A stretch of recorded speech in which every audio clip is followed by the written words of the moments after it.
Welcome to Wawasan Wire. Today, we're talking about Muhyiddin's decision dilemma in Sabah.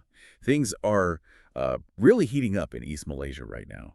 After the state election, the whole political board has been reset.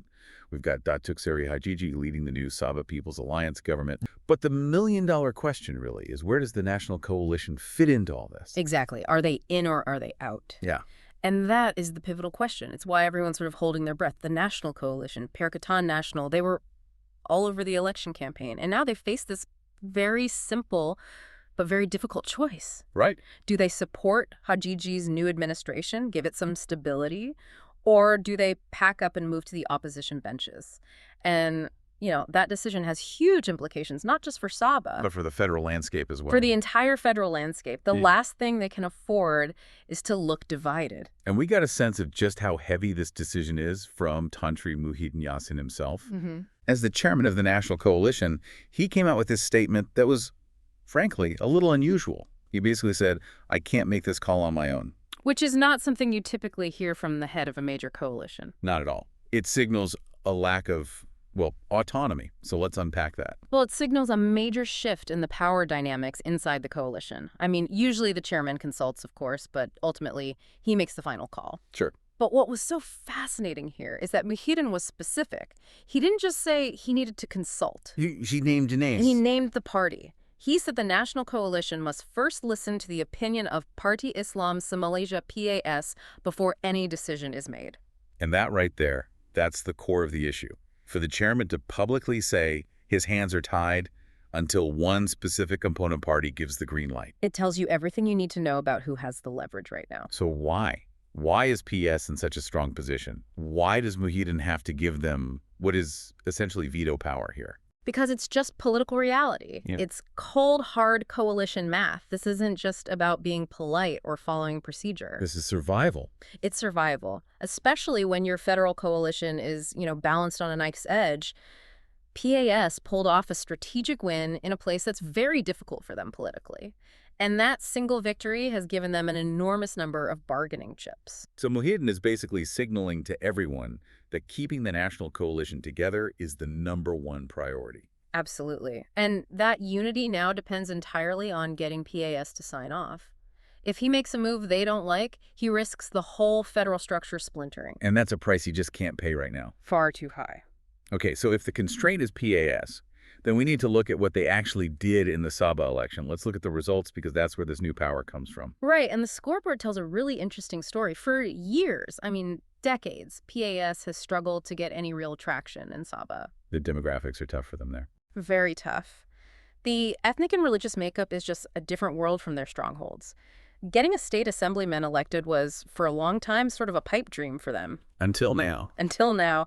That all changed with one key victory. And that was Sabah PAS chairman Ali Akbar winning the N11 Galabnai seat. Precisely. But it's not just that he won, it's how he won that matters so much. Yeah. He won in an 11-cornered contest. 11 candidates. That's just chaotic. It's a campaign manager's nightmare. Your vote gets split so many ways. To win in that kind of environment, you need an incredibly disciplined base. You can't just have casual supporters. You need people who will show up and vote for you, and only you. And that's what they had. He won by a margin of just 365 votes. It sounds tiny, like a razor-thin margin. It is, but in an 11-way fight, a 365-vote victory is monumental. It's a huge achievement. It shows they've finally cracked the code, at least in one area. They've built a ground game that actually works in Sabah. And that's the proof of concept. Now, you have to contrast that success with what was happening elsewhere in the National Coalition's leadership in Sabah.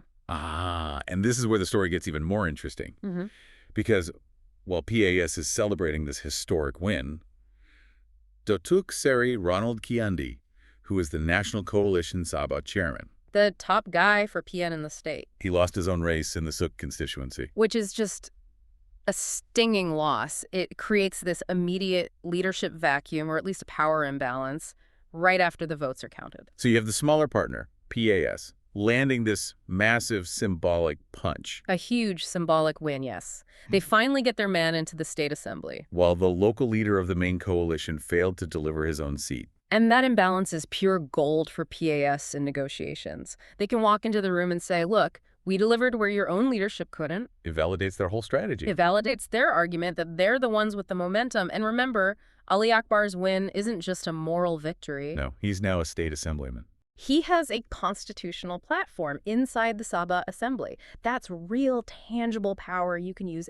every single day. Whether you're in the government or in the opposition. Exactly. They have a legislative footprint in Borneo now, and you can see their leadership is already capitalizing on it. I saw the quote from the deputy president of the PAS, Datuk Seri Tuan Ibrahim. Right. He immediately framed it as clear, undeniable evidence of PAS's growing influence in Sabah. So let's think about the bigger picture here. For Muhyiddin and the National Coalition's federal strategy, what does this mean? Well, it's complicated. If a win by only 365 votes gives a party this much power, this much of a veto, what are they actually asking for in return for their support? They're likely looking for concessions on several fronts. First, you have political influence. Okay. They can use this win in Sabah as leverage to demand more, say, over federal agencies, maybe even ministerial posts related to Islamic affairs or education. So they're trading a state win for federal power. Absolutely. One seat in Kota Kinabalu could translate into a deputy minister post in Putrajaya. Then there's the financial angle. Right, funny. Of course. If they agree to support the Sabah People's Alliance, you can bet they'll want guarantees for federal funding. Directed specifically to their areas. To Galabnai, to other constituencies they're targeting. They'll use federal funds to consolidate their foothold and build for the next election. They're turning one win into long-term funded growth. But the biggest prize, surely, is about future elections. Seat allocations. That's the long game.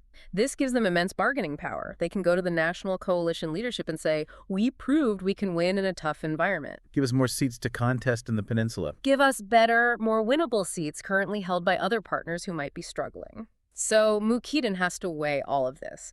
The decision to support Hajiji or become the opposition now depends entirely on PAS's terms. And if he rejects their demands? He risks them walking away, and that could destabilize the entire federal government. So this puts enormous pressure on Muhyiddin. He's not just trying to figure out a state-level issue. No, this is a federal negotiation playing out on a state stage. He has to choose. Does the National Coalition become a constructive partner to Hajiji's government, or do they become an effective opposition? But that choice is almost secondary. It is. The primary task is satisfying PAS. That consultation he mentioned, it's not just a formality. It is the entire negotiation. So if they support the government, it means they paid a price to PAS. A heavy price. And if they move to the opposition, they have to make sure PAS is on board with that too, or they look fractured. Exactly. Both paths are politically expensive for him, but the cost of alienating PAS is almost certainly higher. It's just a classic case of how a small local election result can have these massive national consequences. Yeah. When you think about that tiny margin, just 365 votes, how much does that one result hamstring the National Coalition's federal strategy from now on? It forces them to operate with a constant need for internal compromise. I mean, Muhyiddin can't just make decisions based on what's best for the National Coalition brand anymore. No. Every major decision now has to be run through a PAS filter. Right. Will PAS agree to this? And getting that agreement will cost him political capital every single time. Whether it's giving up seats in the next general election or making policy concessions, it just weakens his ability to be a decisive leader. So the big takeaway here seems to be that the Galabnai victory, as small as it was numerically, completely shifted the center of gravity within the National Coalition. It did. It forced the chairman to publicly admit he needs a sign-off from a component party on a major strategic decision. That elevates PAS's status overnight. And what's the final thought you'd leave our listeners with on this? I think it's a crucial lesson in Malaysian political geography. You can never, ever underestimate the power of a single strategic foothold. A seemingly small victory in a complex regional battleground like Sabah can have these huge, outsized consequences for how the entire country is governed.